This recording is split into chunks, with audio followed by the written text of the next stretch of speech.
Kalau Pak Ganjar pas saya aja pernah ketemu waktu ngeresmiin flyover Ganewo itu, dia ngomong apa itu kerukunan antar umat beragama harus dikedepankan gitu. Dia nggak tahu Pak, boleh memperbolehkan orang Hindu mau bikin pura boleh, orang Buddha mau bikin wihara boleh, tidak kayak di Jawa Barat gitu. Aduh, dilarang-larang di sana, aduh kasihan minoritasnya Pak, mending pindah ke Jawa Tengah saja, mau bikin tempat ibadah gampang gitu, begitu. Begini nanti Iya. udah jadi kakek-kakek baru ngeliat cucunya sengsara, udah terlambat. Merubahnya udah terlambat. Fokusnya salah fokus semuanya, udah tata negaranya salah, tata negara pemerintahnya salah, politiknya salah, udah ngawur semua. Uang-uangnya nggak efektif Pak untuk menuju kesejahteraan, nggak fokus. Mikirin surga yang nanti setelah kita mati belum tentu juga surga ternyata. Kenapa nggak bikin surga sekarang?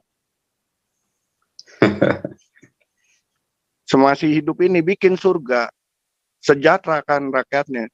Udah benar Ahok deh Pak, dia bangun itu flat apartemen, dilengkapin TV, kulkas, masyarakat terpinggirkan masuk gratis, tinggal bawa baju, sekolah antar jemput anaknya ditanggung.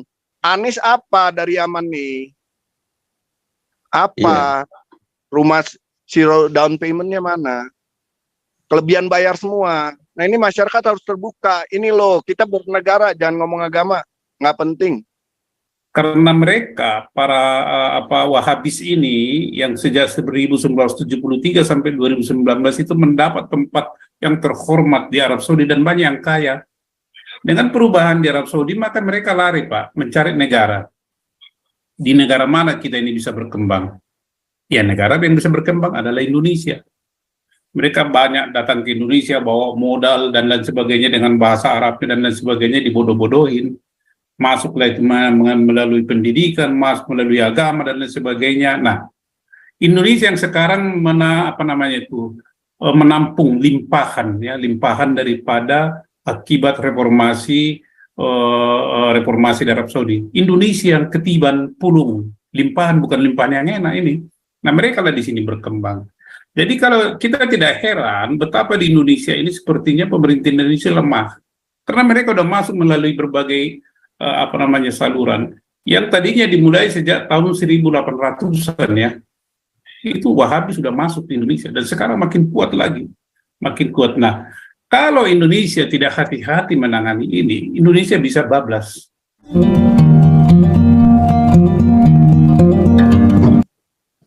Oke lah, yang lain itu, yang lain.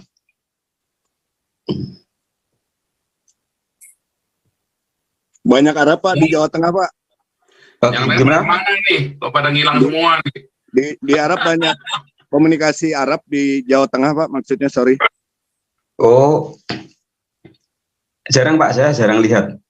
Cuma di wilayah saya ini banyak juga itu tempat ibadah orang Hindu.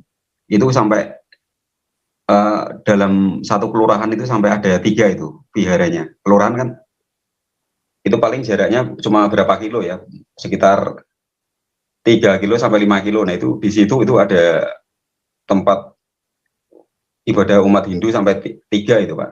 Dan ya, Pak, mereka nggak dilarang. Pak Anton, ya? Itu berapa Pak? Apa Pak? Populasinya berapa di kabupaten itu?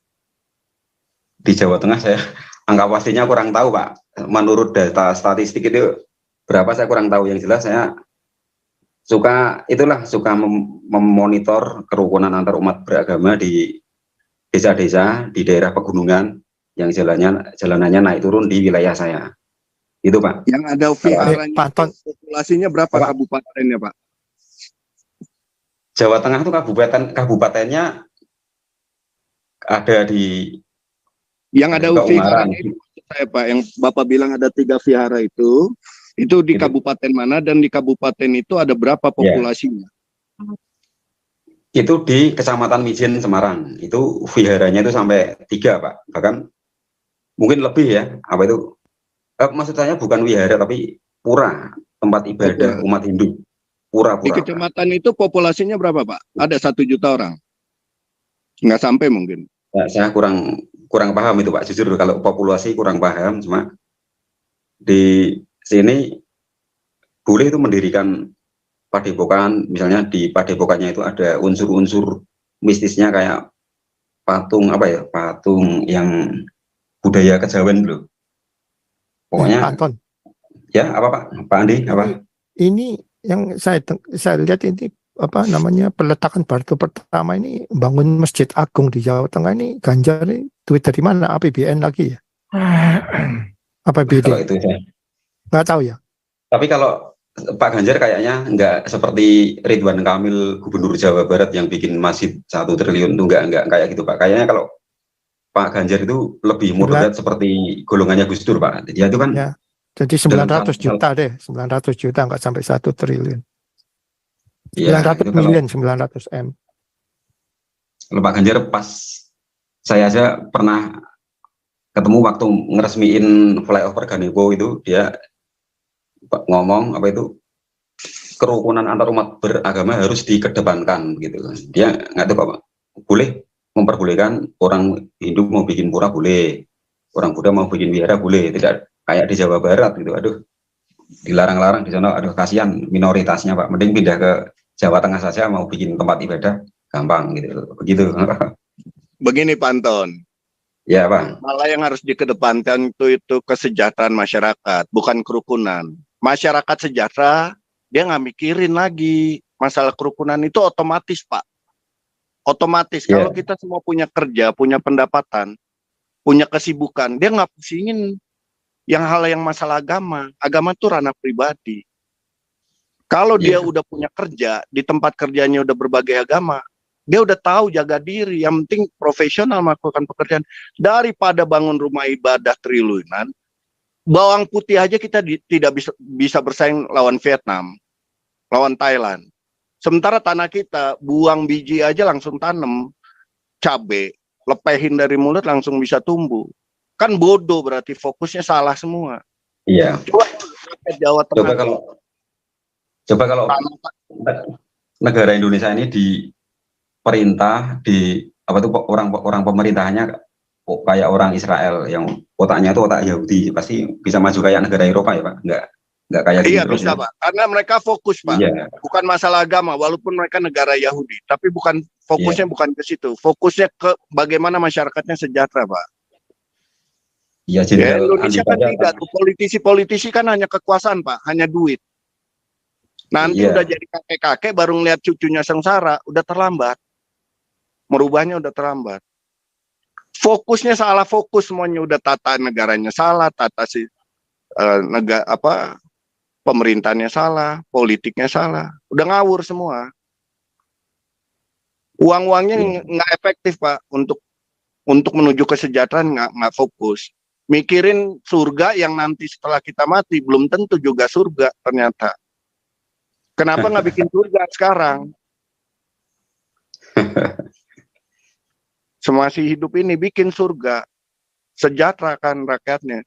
Udah benar Ahok deh Pak, dia bangun itu flat apartemen, dilengkapin TV, kulkas, masyarakat terpinggirkan masuk gratis, tinggal bawa baju, sekolah antar jemput anaknya ditanggung. Anies apa dari aman nih? Apa? Rumah zero down payment-nya mana? Kelebihan bayar semua. Nah ini masyarakat harus terbuka. Ini loh, kita bernegara, jangan ngomong agama, nggak penting. Perilaku hidupnya untuk mensejahterakan. Kalau ngomong agama terus, ribet. OKOC-nya gagal. Iya, semuanya Pak, berantakan. Iya, Pak Sandiaga. Ya, Pak Pol, terima kasih Pastor, terima kasih semuanya. Salam. Saya sih melihat ini aja ya, dampaknya daripada reformasi yang terjadi di Arab Saudi, dampaknya terhadap Indonesia, ya, dan terhadap masa depan Indonesia. Itu saya lihat itu. Ya, jadi kalau kita lihat ini reformasi di Arab Saudi ini kan Muhammad bin Salman anaknya putra Raja Salman, ya, putra Raja Salman dari istri ketiga.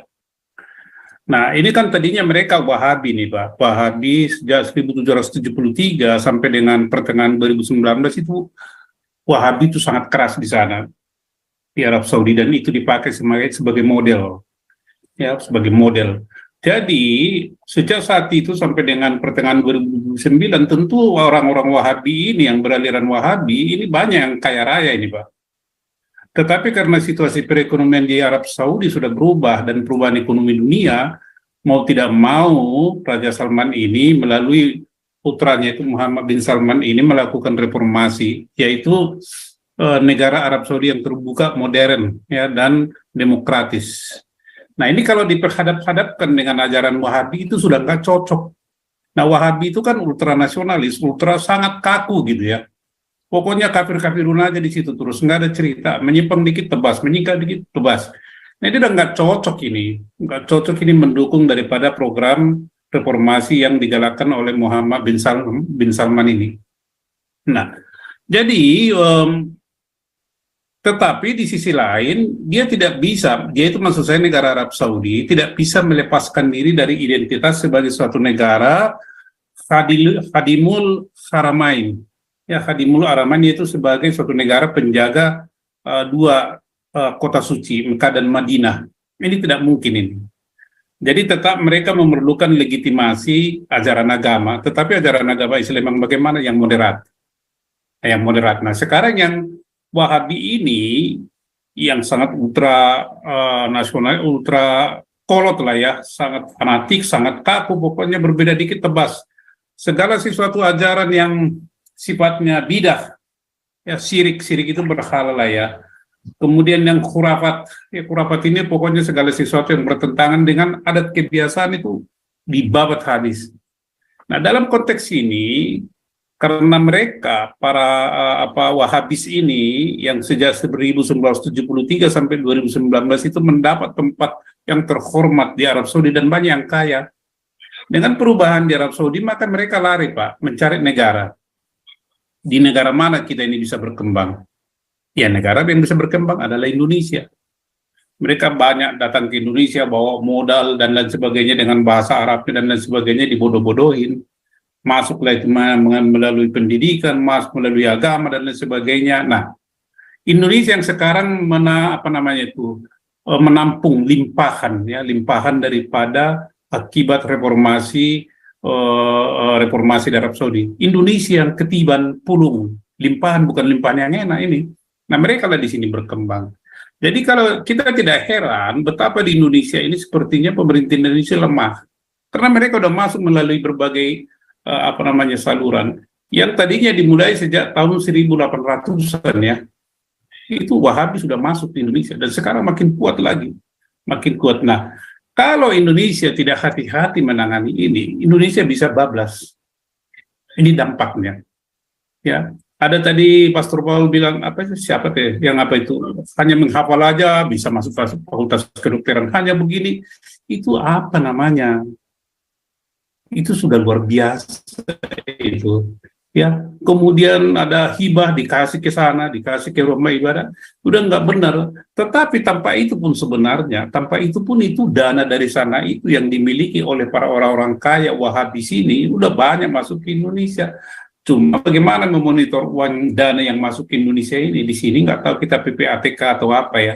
Semua berkelindan, ya karut-marut. Nah, jadi ini sangat bahaya bagi Indonesia kalau tidak ditangani dengan cepat dan cermat. Kita tidak butuh dana mereka itu. Contoh, di puncak, apa itu? Di puncak itu. Ya, di Jawa Barat. Di situlah mereka berkembang, itu luar biasa. Di Sumatera Barat, di Sulawesi, NTB. Ini kantong-kantong mereka ini. Nah, jadi sangat suram bagi Indonesia menerima limpahan daripada reformasi negara Arab Saudi. Kalau Indonesia tidak hati-hati menangani, harus tegas. Moto daripada teman kita ini, pisahkan negara dari agama, sangat tepat dan harus dimulai sekarang itu. Maka pemilihan presiden 2024 ini sangat menentukan. Sangat menentukan. Tidak boleh itu lalai rakyat Indonesia. Sekali lalai, setback ke belakang dan bisa memerlukan itu nanti 2 generasi 40 tahun untuk kembali lagi kepada posisi sekarang ini. kalau misalnya pemimpin yang terpilih nanti seperti si Abu Nawas kan, habis kita ini. Bagi dia itu yang halal itu ya itu seperti yang dibilang Pastor Paul, korupsi lah inilah pokoknya gunakan untuk ini halal itu, di luar itu kafir.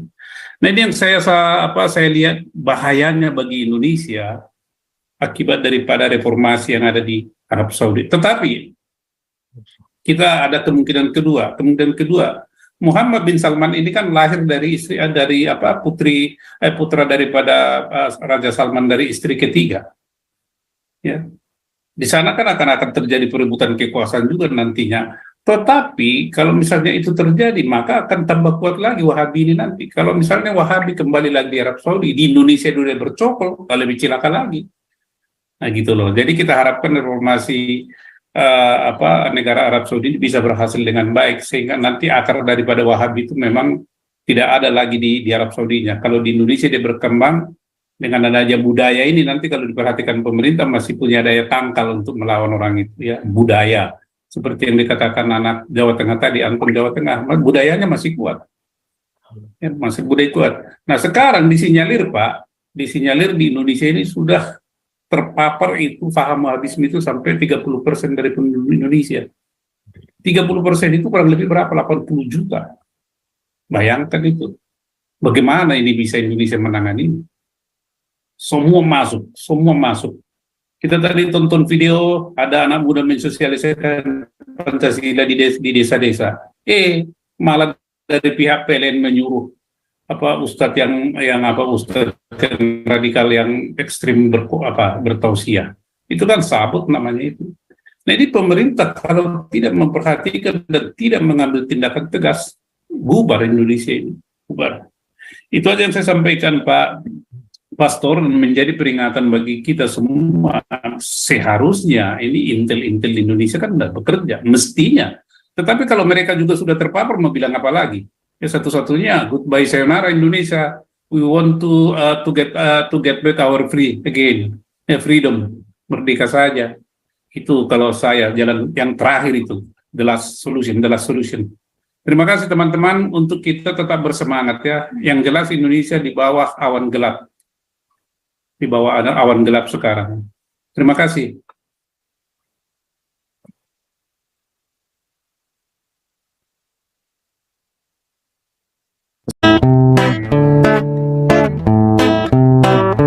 Kau bilang kau menang debat, lawan domba yang sesat. Kau bilang banyak yang tobat.